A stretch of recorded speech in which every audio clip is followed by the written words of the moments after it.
எல்லாரும் இங்கிருந்து இப்பவே கிளம்புறீங்க, இல்ல அவ்வளவுதான் என்று சொல்லி அவன் மீண்டும் உள்ளே செல்ல பார்க்க சர்வா பவானியை முறைத்தான்.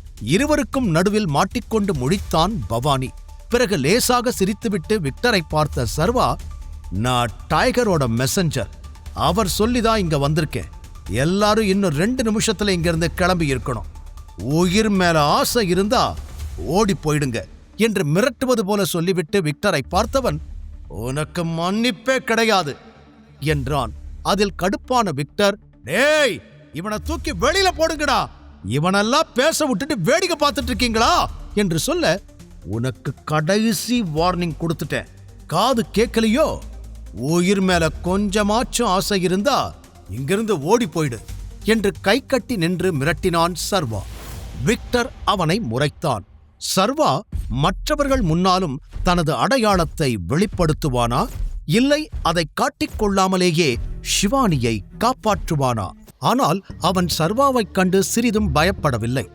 இன்னொரு பக்கம் பவானி இந்த பிரச்சனையை எப்படி சமாளிப்பது என்று தெரியாமல் டென்ஷனில் வியர்த்து விறுவிறுக்க நின்று கொண்டிருந்தான். கூடவே, டே விக்டர், சொன்னா கேளுடா என்று அவனிடம் கெஞ்ச, உங்களுக்கெல்லாம் என்னாச்சு? இவன் பேசுறதையெல்லாம் பார்த்து நான் பயந்துருவேன்னு நினைச்சிங்களா? இல்ல என் ஆளுகதான் உங்களை பார்த்து பயந்து ஓடுவாங்கன்னு நினைச்சிங்களா?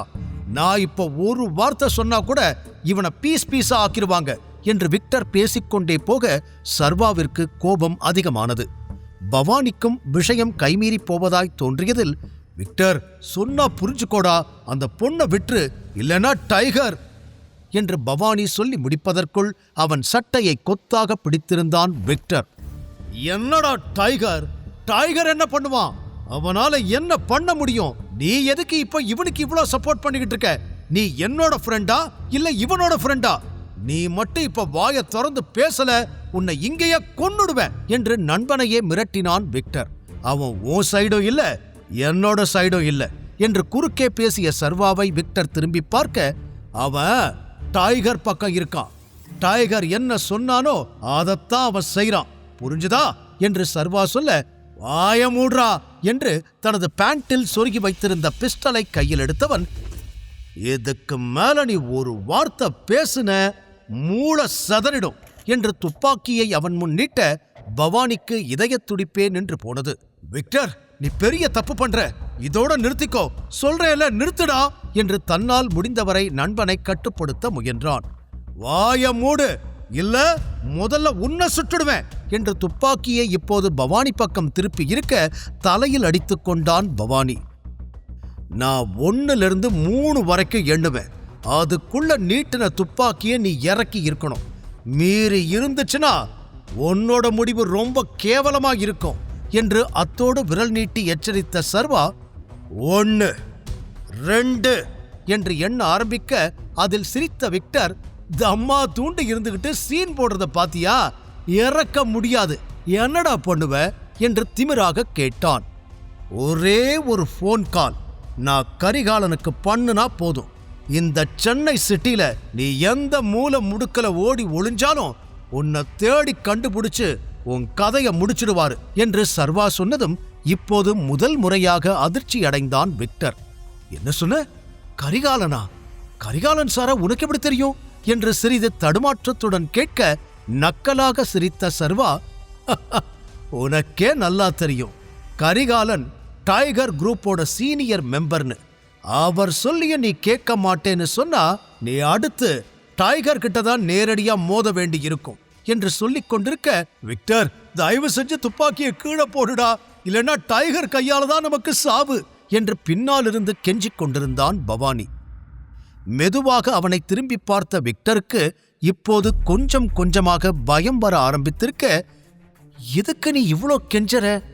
யார் இவன்? டைகர் பேரை சொல்லி மிரட்டுனா இவனுக்கு நாம பயப்படணுமா என்று கேட்டான். அதற்கு மேலும் பொறுமையாக இருக்க முடியாமல் விக்டரை நெருங்கிச் சென்ற பவானி, டேய் இவர்தான்டா டைகர் என்று மெதுவான குரலில் முணுமுணுப்போடு கூறிட, விக்டர் மொத்தமாக அதிர்ந்து கையில் இருந்த துப்பாக்கி கீழே விழுந்தது. என்ன சொன்ன நீ? இப்ப என்ன சொன்ன என்று பேச்சு வராமல் தடுமாறிய விக்டருக்கு மயக்கம் வராததுதான் குறை. இருந்தும் தன் முன்னால் நிற்பது டைகர் தான் என்பதை அவனால் நம்பவே முடியவில்லை. கை கால்கள் எல்லாம் நடுங்க. டேய், நான் உன்கிட்ட என்னைக்காவது பொய் சொல்லிருக்கேனா? நான் சொல்றது உண்மை, என்ன நம்புடா. உன் முன்னாடி நிக்கிறது தான் டைகர். அவருடைய ரிங், டைகர் பாவ், மச்சம் எல்லாத்தையும் காட்டினாரு. விக்ரமன், கரிகாலன் எல்லார் கூடயும் அவரால் நேரடியா பேச முடியும். இப்பவாவது உனக்கு புரியுதா இல்லையா என்று வேக வேகமாக விஷயங்களை எல்லாம் விக்டர் காதுக்குள் புகுத்தினான் பவானி. அதற்கு மேல் விக்டரால் நடப்பதை நம்பாமல் இருக்க முடியவில்லை. இமைக்கவும் மறந்து அப்படியே நின்றான். மீண்டும் ஒருமுறை சர்வாவை நிமிர்ந்து பார்க்க கூட அவனுக்கு தைரியம் இல்லை. என்ன கொன்னுடுவாரோ? நான் பண்ண தப்புக்கு என்ன தண்டனை கொடுப்பாரு என்று ஒரு நிமிடத்திற்குள் பல விஷயங்கள் அவன் மண்டைக்குள் ஓடியது. டைகரை பார்க்க வேண்டும் என்பது அவனுடைய நீண்ட நாள் கனவு. ஆனால் இந்த நிலையில் டைகரை சந்திக்க நேரிடும் என்று அவன் கனவிலும் நினைத்திருக்கவில்லை. அங்கும் இங்கும் பார்வையை சுழற்றியவன் கண்ணில் அறைக்குள் மயங்கி கிடந்த சிவானி பட, ஐயோ, பெரிய தப்பு பண்ணி தொலைச்சிட்டேனே என்று தலையில் அடித்துக் கொண்டவன், உள்ள இருக்கிற அந்த பொண்ணு யாருடா என்று பவானியிடம் கேட்க, எனக்கு என்ன தெரியும், சொல்ல சொல்ல கேட்காம ஓ இஷ்டத்துக்கு என்னென்னவோ பண்ணி, இப்ப பாரு, அந்த பொண்ணு டைகருக்கு வேண்டப்பட்ட பொண்ணு. நீ அந்த பொண்ணுகிட்டயே தப்பா நடந்துக்க பார்த்திருக்க. நானே நினைச்சாலும் இனிமே உன்னை காப்பாற்ற முடியாது. சொல்ல சொல்ல கேட்டியா நீ என்று பற்களை கடித்துக்கொண்டு எரிச்சலோடு பேசினான் பவானி. விக்டருக்கு அதற்கு மேல் உயிர் பயம் வந்துவிட சர்வா காலில் விழுந்தவன் அழுது கெஞ்ச ஆரம்பித்தான். அவன் தலைமுடியை பிடித்து தூக்கிய சர்வா, அவளை என்ன பண்ண? இன்னும் கண்ணு முழிக்காம படுத்திருக்கா என்று கேட்டான். அது நான் ஒன்றும் பண்ணல சார், அது அவளுக்கு என்று ஆரம்பித்தவன் பின் அவங்களுக்கு ஒரு ட்ரக் கொடுத்தேன், அதான் மயங்கிட்டாங்க. பயப்படாதீங்க, அது ஒன்றும் ஹெவி டோஸ் கிடையாது, கொஞ்ச நேரத்தில் கண்ணு முடிச்சிடுவாங்க என்று தட்டு தடுமாறி சொல்லி முடிக்க, அவ ட்ரெஸ் எல்லாம் ஏன் கலைஞ்சிருக்கு என்று அடுத்த கேள்வி கேட்டான் சர்வா. நான் அவங்கள ஒன்றும் பண்ணல சார், என்ன விட்டுருங்க சார் என்று விக்டர் கெஞ்ச அவனை மிதித்து கீழே தள்ளிவிட்டு உள்ளே சென்ற சர்வா சிவானியின் கன்னத்தை தட்டி, சிவானி, சிவானி, என்ன பாரு, என்ன பாரு சிவானி என்று அவளை உலுக்கினான். சிவானியிடமிருந்து எந்த அசைவும் இல்லை. இங்க வேலை செய்கிற ஃபீமேல் ஸ்டாஃப் யாரையாவது வர சொல்லு என்று சர்வா கூற, உடனே தனது போனின் மூலம் அங்கு வேலை செய்யும் பெண்ணை அழைத்து வரச் சொன்னான் விக்டர். சிவானியை அப்படியே படுக்க வைத்துவிட்டு வெளியில் வந்த சர்வா விக்டர் போன் பேசி முடித்ததும் அவன் முகத்திலேயே குத்தினான். அதில் மூக்கிலிருந்து ரத்தம் வர, அம்மா என்று வலியோடு மூக்கை பிடித்தபடி நிமிர்ந்து பார்த்தான் விக்டர். மீண்டும் மீண்டும் முகத்திலேயே குத்திய சர்வா, எவ்வளவு தைரியம் இருந்தா ஒரு பொண்ணு கிட்ட தப்பா நடந்துக்க பார்த்திருப்ப? ஆம்பளைங்கிற திமிரா உனக்கு? நீ எல்லாம் ஒரு ஆம்பளையாடா என்று அந்த இடமே அதிரும் அளவிற்கு கத்திய சர்வா அவனை விடாமல் அடித்துக்கொண்டே இருக்க, அருகிலிருந்து வேடிக்கை பார்த்த பவானிக்கு உடல் எல்லாம் நடுங்கிவிட்டது. சர்வா காலில் விழுந்து கெஞ்ச ஆரம்பித்திருந்த விக்டர், பெரிய தப்பு பண்ணிட்டேன் சார், தயவு செஞ்சு என்னை மன்னிச்சிடுங்க, என்னை மன்னிச்சிடுங்க என்று உயிர் பிச்சை கேட்டு கெஞ்சினான். அவன் முடியை பிடித்து இழுத்து தள்ளிய சர்வா, இதுக்கு முன்னாடியே எந்த பொண்ணுகிட்டையும் இந்த மாதிரி தப்பா நடந்துக்க கூடாதுன்னு உன்னை நான் வார்ன் பண்ணனா இல்லையா? சொல்லுடா, பண்ணனா இல்லையா என்று அவன் கன்னத்தில் அறைய, பண்ணீங்க பண்ணீங்க என்று பயத்தில் வேகமாக கூறினான் விக்டர். அப்புறம் என்ன மாய்க்குடா, இன்னொரு பொண்ணுகிட்ட தப்பா நடந்துக்க பார்த்த உன்ன என்று மீண்டும் மீண்டும் சர்வா அவனை அடித்துக்கொண்டே இருக்க, சாரி சாரி மன்னிச்சுக்கோங்க, தெரியாம பண்ணிட்டேன் என்று கெஞ்சி கதறி அழ ஆரம்பித்திருந்தான் விக்டர்.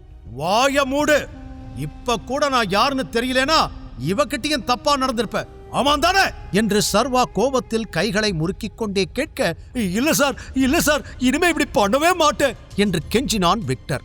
அந்த இடத்திலேயே விக்டரை பீஸ் பீஸாக வெட்டி போட வேண்டும் என்ற அளவிற்கு கோபத்தில் இருந்தான் சர்வா. அப்போது அங்கு வேலை செய்யும் 2 பெண்கள் வந்து, சார் வர சொல்லியிருந்தீங்களா என்று பவானியிடம் கேட்க, உள்ள மேடம் இருக்காங்க, அவங்களுக்கு ட்ரெஸ்ஸை சரி பண்ணிடுங்க என்று சொல்லி உள்ளே அனுப்பி வைத்தான் பவானி. இந்த பக்கம் விக்டரின் கழுத்தை பிடித்திருந்த சர்வா, உன்னை கொன்னு போட்டா கூட நீ பண்ணின தப்புக்கு என் ஆத்திரம் அடங்காதுடா என்று கழுத்தை நெரிக்க அவனும் உயிருக்கு போராட ஆரம்பித்திருந்தான். ஒரு பொண்ணோட விருப்பம் இல்லாம அவளை தொட நினைக்கிறது தப்பு, அதுவும் டைகரோட கேர்ள் ஃப்ரெண்ட் மேல கைய வச்சதுக்கு உன்னை என்ன பண்ணலாம் என்று கோபத்தில் கத்திய சர்வாவிற்கு எதற்காக சிவானியை தன் கேர்ள் ஃப்ரெண்ட் என கூறினோம் என்றே புரியவில்லை. இந்த விஷயத்தை கரிகாலன் கிட்டையே விட போறேன், நீ பண்ண தப்புக்கு அவர் உனக்கு சாவவிட கொடுமையான தண்டனையை கொடுப்பாரு என்று பிடித்திருந்த விக்டரை கீழே தள்ளிய சர்வா ஷிவானியிடம் சென்றான். அப்போதுதான் அந்த பணிப்பெண்கள் ஷிவானிக்கு முகமெல்லாம் கழுவி அங்கிருந்த நாற்காலியில் அமர வைக்க அவளை தூக்கி தோளில் போட்டுக் கொண்டவன் அங்கிருந்து கிளம்பி வெளியில் வர அந்த கிளப்பின் பாட்டு சத்தம் இன்னும் அவன் காதில் கேட்டது. அப்போது கூட மீண்டும் சிலர் நடனமாடுவதை தொடர்ந்து கொண்டு இருக்க, என்ன மனுஷங்க இவங்க, சுத்தி எவ்வளவு பெரிய கொலை குற்றம் நடந்தாலும் ரியாக்ட் கூட பண்ணாம இப்படி இருக்காங்க என்று எரிச்சலோடு பார்த்துவிட்டு ஷிவானியை தூக்கிக் கொண்டு காருக்கு வந்த சர்வா அவளை பின்னால் சீட்டில் படுக்க வைத்தான். பிறகு தண்ணீரை அவள் முகத்தில் தெளித்து, ஷிவானி கண்ணத்துற என்ன பாரு என்று அவளை எழுப்பினான். கொஞ்சம் கொஞ்சமாக மயக்கம் தெளிந்து கண்களை திறக்க முயன்ற ஷிவானி முழு கதையையும் கேட்டு மகிழ பாக்கெட் FM ஆப்பை டவுன்லோட் செய்யுங்கள். லிங்க் டிஸ்கிரிப்ஷனில் கொடுக்கப்பட்டுள்ளது.